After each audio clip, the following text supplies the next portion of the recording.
My name is Lena. I am 32 years old. I live in a medium-sized city, far from where I grew up.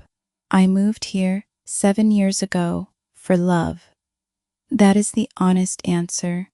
I moved here because of a man named Marcus. Marcus was tall and funny and warm. He made me laugh like no one else.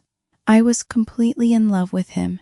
I remember the day I decided to move here for him. I was in my parents' kitchen telling my mother about Marcus. She listened carefully, the way she always did. Then she said, "Lena, you sound like a woman who has already decided." She was right. I had already decided. I packed up my small apartment in 2 weekends and drove across the country with everything I owned in my car and a feeling in my chest like something was finally beginning. Those first months were beautiful. Marcus took me to every corner of the city. We walked for hours on Saturday mornings. He knew all the good coffee shops and the quiet parks and the streets where old buildings still had their original doors. He told me small facts about everything. He loved to know things and to share the things he knew. I loved to listen. We were very good together in those early months. Marcus and I were together for 3 years before he left. We had talked about marriage. We had talked about children. We had looked at apartment listings together and argued about which neighborhoods were best. I wanted to be near trees. He wanted to be near the center of things. We could not agree, but we kept looking anyway, because the disagreement was comfortable. It meant we were going somewhere together. We had small habits that I loved. Sunday mornings, we made pancakes. He made them badly, and we laughed about it every week. He never got better at pancakes. We watched films on Thursday evenings with takeout food. He always chose something I would not have chosen, and I always ended up liking it. These small weekly things made up the architecture of our life together. I did not know how much I depended on them until they were gone. And then, one Tuesday morning, I woke up and he was gone. He did not send a message. He did not call. He simply was not there anymore. His clothes were gone from the closet. His shoes were gone from the shelf by the door. His toothbrush was gone from the bathroom. Like he had planned it, like he had been thinking about it for a long time without telling me. For the first week, I called him every day. His phone rang and rang, then it stopped ringing. It went straight to voicemail. I left messages. I said, "Marcus, please call me." I said, "I need to know you are safe." I said, "Whatever happened, we can talk about it." He never answered. He never called back. He had simply disappeared from my life. His family knew nothing. Or they said they knew nothing. His mother cried on the phone when I called her. She said she had not heard from him either. She said she was worried too.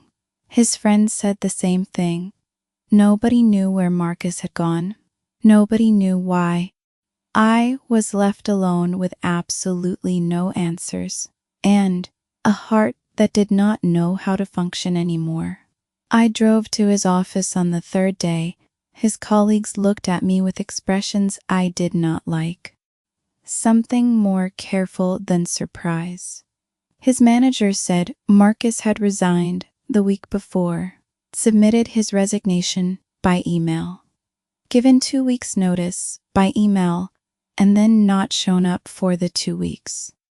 I sat in my car outside his office for a long time after that conversation. He had planned it. He had planned everything carefully and said nothing to me. The months after Marcus left were the hardest of my life. I could not sleep well. I could not eat well. I went to work, but I could not concentrate. My boss was patient with me for a while. My friends tried to help. They called often. They came to visit. They took me out for dinner. I was grateful for them, but the emptiness was still there inside everything. There is a particular kind of grief that comes from being left with no explanation. It is not clean grief, like losing someone to death. You grieve the person, but also the question. You turn the question over and over in your mind. That 2 in the morning. What did I do? What did I not do? What did I not see? The question becomes its own companion, an unwanted one, but constant. I talked to a therapist for 6 months. Her name was Dr. Sorrell. She was a calm woman who wore the same blue scarf every week and never seemed surprised by anything I said. She helped me understand that I could stop turning the question over and not have an answer and still be okay. That was harder than it sounds. But she was patient, and I kept going back. After 6 months, I finally accepted that Marcus was not coming back. Not anytime soon, maybe not ever. I packed the things he had left behind into a box. A few books, a jacket, some small items. I put the box in the back of my closet. I could not throw it away, but I could not look at it either. So I hid it, and I tried to move forward. Moving forward was slow. The first year was about surviving, just getting through each day, paying rent, sleeping when I could. The second year was about slowly remembering who I was before Marcus. I used to paint. I stopped painting when we were together because he said the smell of paint bothered him. I started painting every weekend, small paintings at first, just shapes and colors, not good paintings, but mine. I put them on the walls of my apartment. They were not beautiful, but they were something I had made myself, and that felt important. My apartment started to look like a place I actually lived in, rather than a place I was surviving inside. She lived 3 streets away and came over most evenings in those first hard months. She did not always talk. Sometimes she just sat with me. She brought food and made sure I ate it. She watched films with me and pretended not to notice when I cried. She told me once that she was not going to tell me I was better off without him, because that would be a stupid thing to say when someone is in pain. She said she was just going to keep showing up. Instead, she did, every time. By the 3rd year after he left, I was doing better. I had a good job in a marketing company. I had a small but comfortable apartment. I painted on weekends. I had a small group of close friends. I was not happy exactly, but I was okay. And okay felt like something worth protecting, like a plant that was finally starting to grow again after a very long winter.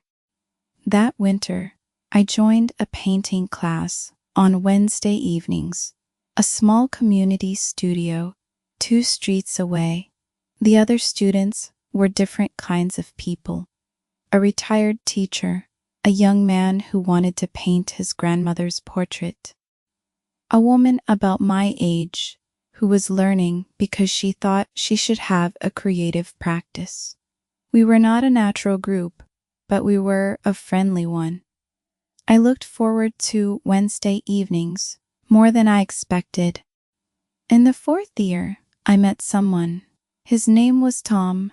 Tom was kind and steady. He was not as exciting as Marcus had been, but he was reliable. He called when he said he would call. He showed up. We started dating slowly. He was patient with me. He knew I had been hurt before. He did not push. He just showed up. Consistently, every time. Tom had a dog named Biscuit, a medium brown dog with very soft ears. On our early dates, Tom brought Biscuit to the park. Biscuit ran ahead and came back and ran ahead again. Biscuit was enthusiastic about everything, every smell, every other dog. Tom said Biscuit had never met a stranger. I found it hard to be sad around Biscuit. That was Tom's quiet gift. He always brought the dog on the difficult days. Tom worked as an accountant.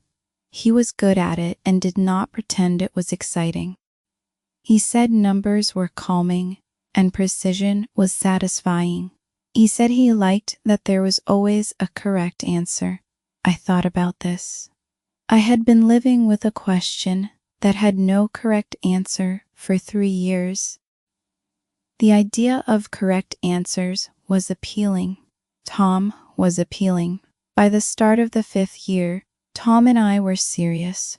We were talking about the future, carefully, tentatively, like people who have both been hurt before and do not want to go too fast. But we were moving forward, together.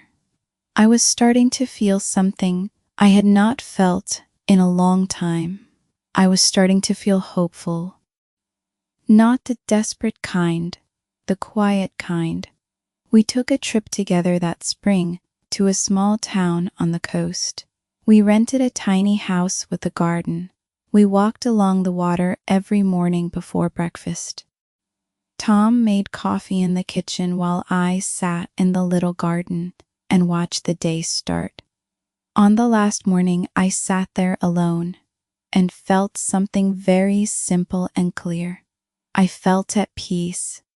I sat there with my coffee and my peace, and I thought, maybe this is it. Maybe this is what things are supposed to feel like. Then one Saturday morning in September, my doorbell rang. I was in my kitchen, drinking coffee. I was wearing an old sweater, and my hair was a mess. I was not expecting anyone. I went to the door and opened it, and there was Marcus, standing on my doorstep, 5 years older, a little thinner, but unmistakably him. My whole body went absolutely still.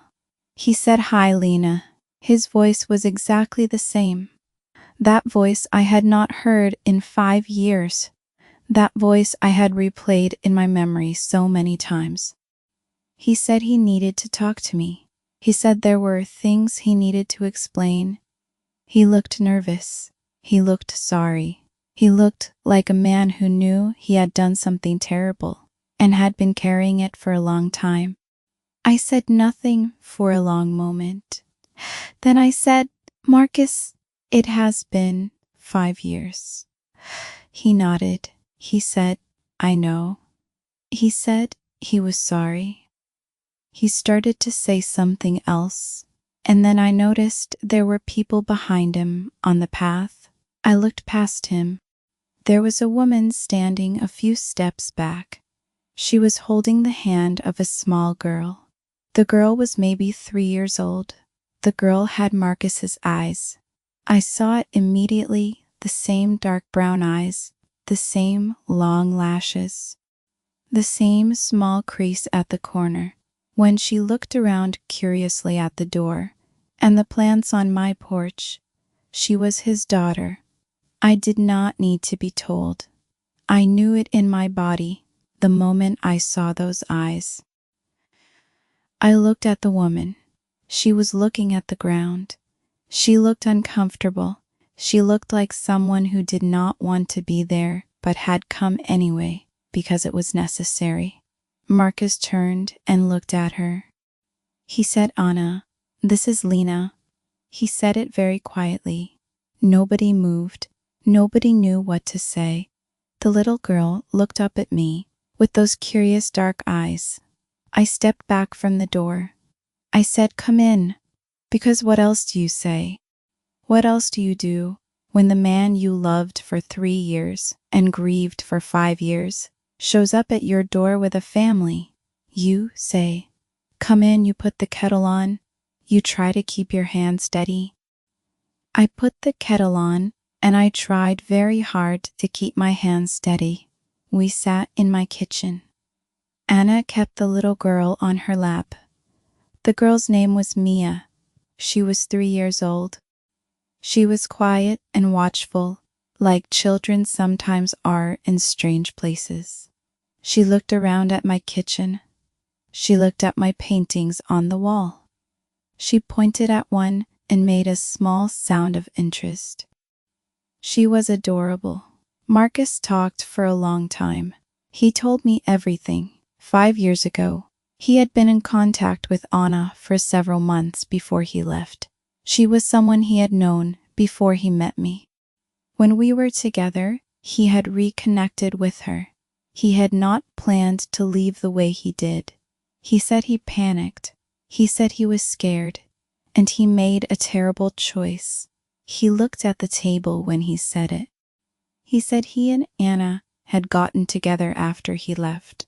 They had moved to another city. Mia was born 3 years ago.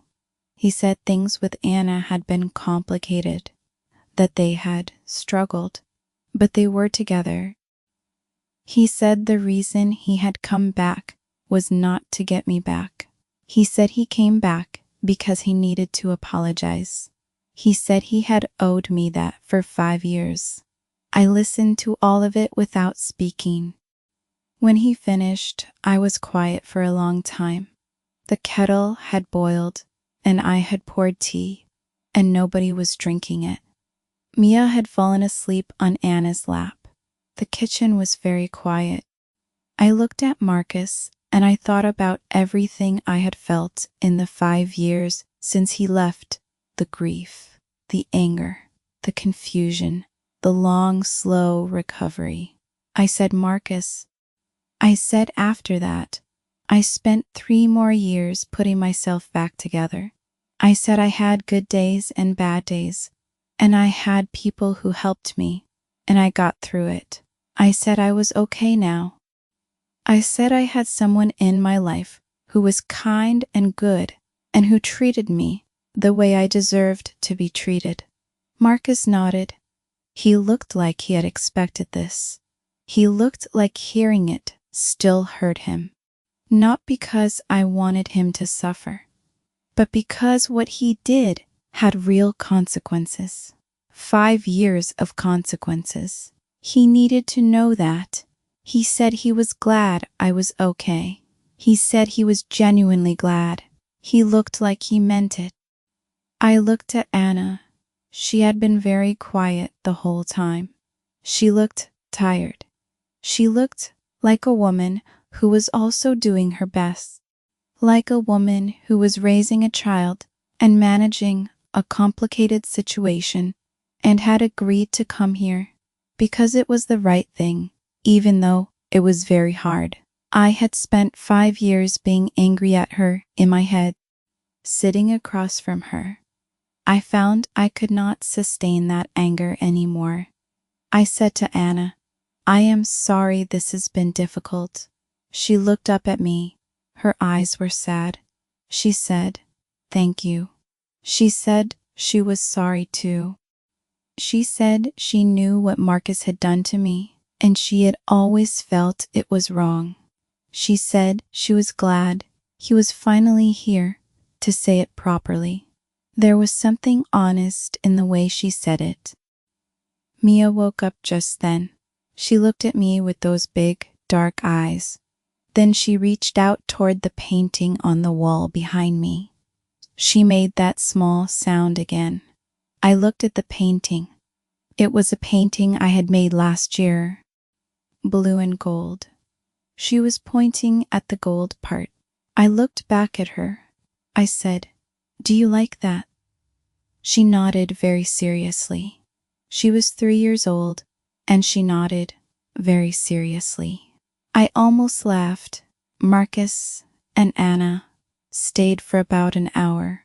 When they got up to leave, Mia took my hand at the door, very naturally, like small children do. She looked up at me and said, bye-bye. I looked down at her. My throat felt tight. She smiled. She had Marcus's smile too. Of course she did. After they left, I sat down in my kitchen for a long time. I did not cry. I had used up all my Marcus tears years ago, like weather passing through. The strange, heavy feeling of seeing him again, of seeing his family, of understanding finally and completely that that chapter of my life was truly over. Just completely. I thought about the 3 years with Marcus, the good parts, the Sunday pancakes and the Thursday films, and the long Saturday walks. I let myself think about those things without pain for the first time. They had happened. They had been real. They had been good. And then they had ended, and I had survived the ending, and I was someone different now. Someone who knew her own strength because she had needed it. I picked up my phone and called Tom. When he answered, I said, "Can you come over tonight?" He said, "Of course." He said, "Is everything okay?" I said, "Not quite yet, but it will be." He said, "Okay." He said he would bring food. He said he would be there in an hour. He did not ask 100 questions. He just said he would be there. And he was always there. Tom came over and I told him everything. He sat across from me at the kitchen table. He listened to the whole story. When I finished, he was quiet for a moment. Then he said, "Are you okay?" I said, "Yes." I said, "I think I actually am." He reached across the table and took my hand. He held it for a long time, without saying anything. That was more than enough.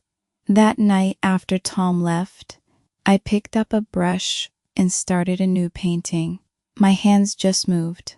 After an hour, I looked at what I had made. It was a painting of a door.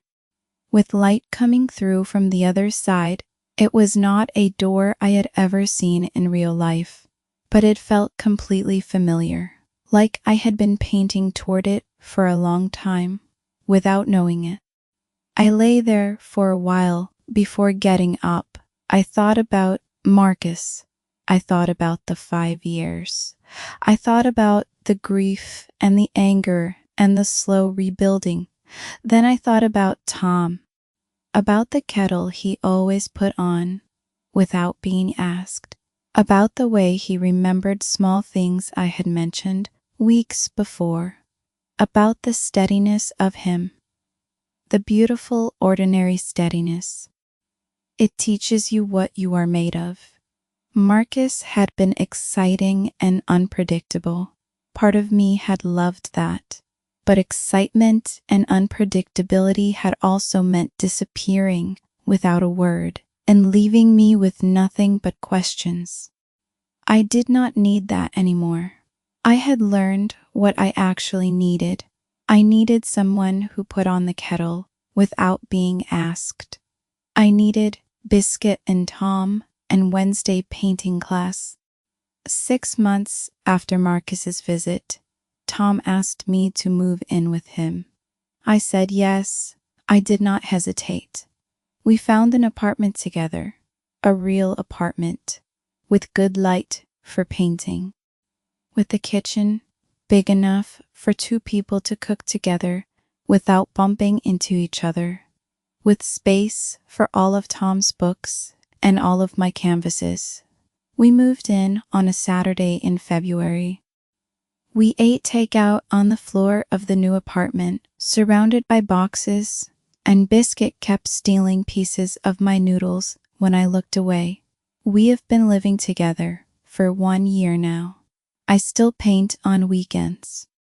Tom makes coffee and sits near me while I work. He does not talk much when I am painting. He just reads his book and occasionally brings me something to drink. He is exactly the kind of quiet, consistent presence I needed and did not know I needed until I had been without it for a long time. He is the correct answer to every question. I used to stay up, turning over at 2 in the morning. Marcus sent me a message a few months after his visit. He said he hoped I was well. He said he and Anna were trying to make things work. He said Mia was doing well and had just started learning to swim. He said he was glad we had talked. I replied simply. I said I was glad too. I said I hoped he found peace. Some conversations have a natural ending. That one did. I closed the app and went to make dinner, and I did not think about Marcus again. There are people who come into your life and break something in you. And then there are people who come into your life and quietly help you repair it. Marcus was the first kind. Tom is the second kind.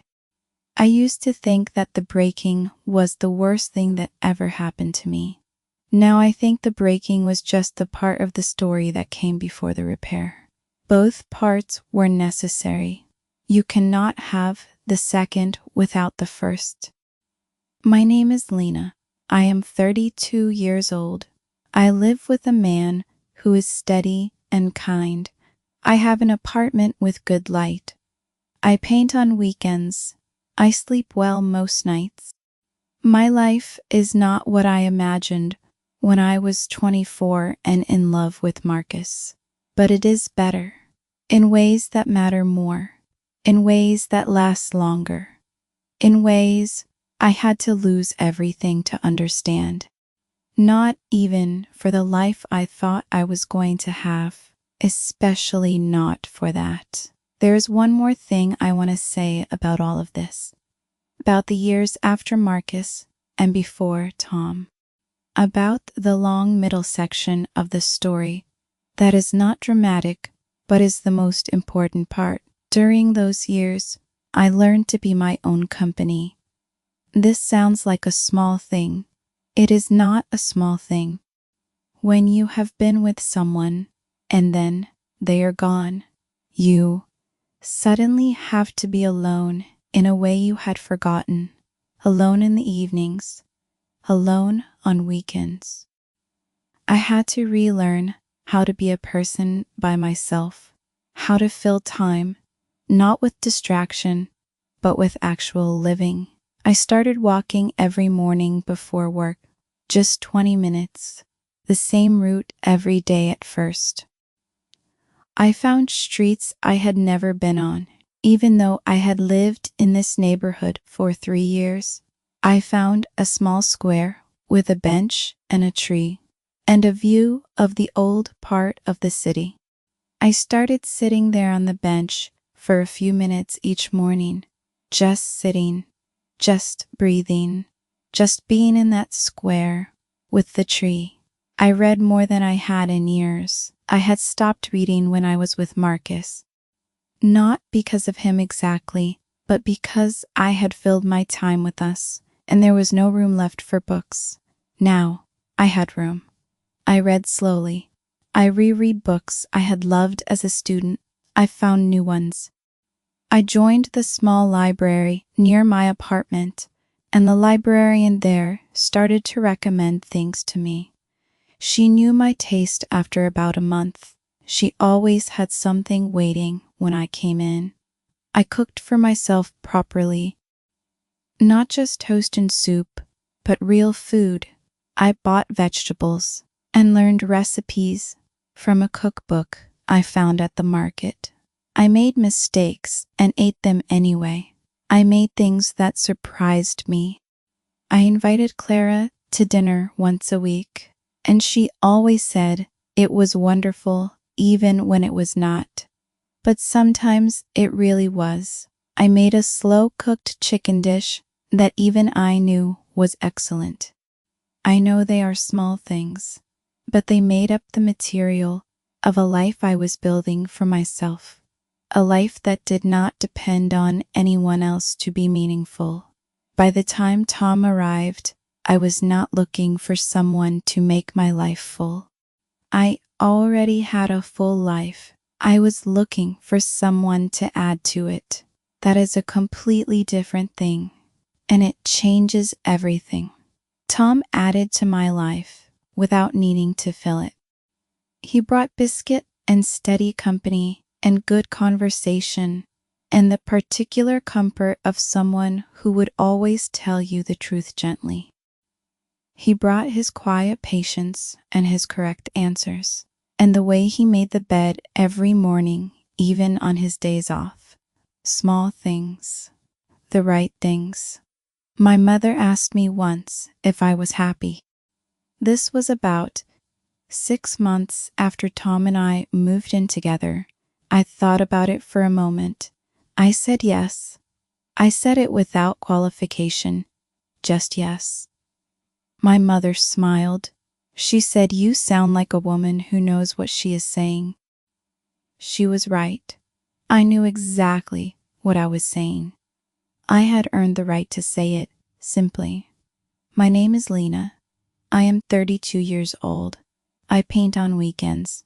I walk every morning. I sit on a bench in a small square with a tree and a view of the old city. I go home to Tom and Biscuit and a kitchen where we cook together without bumping into each other. I sleep well. I am exactly where I am supposed to be. It took losing everything I thought I wanted to find everything I actually needed. I would do it again. I want to tell you one more thing about Tom. He proposed to me on a Sunday morning in March. We were in our apartment. I was still in my pajamas. He was making coffee. He turned around from the counter and said, "Lena, I have something to ask you." He had a ring in his hand, a simple gold ring with a small stone. He said, "I did not know which one you would like, so I went to the shop and I told the woman I needed a ring for someone who was very real, and I got this one. She said this was for a real person." He said, "That seemed right." I said it standing in my pajamas with my hair uncombed in our kitchen in March. He put the ring on my finger. It fit perfectly.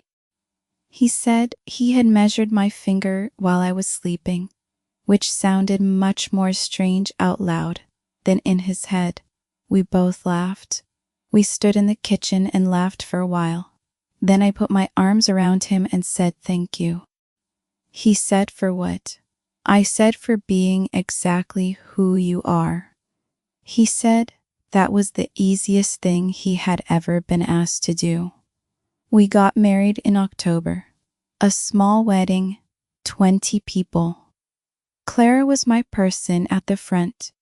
Biscuit was not allowed in the venue, but Clara snuck a photo of him in her bag and showed it to me right before I walked in.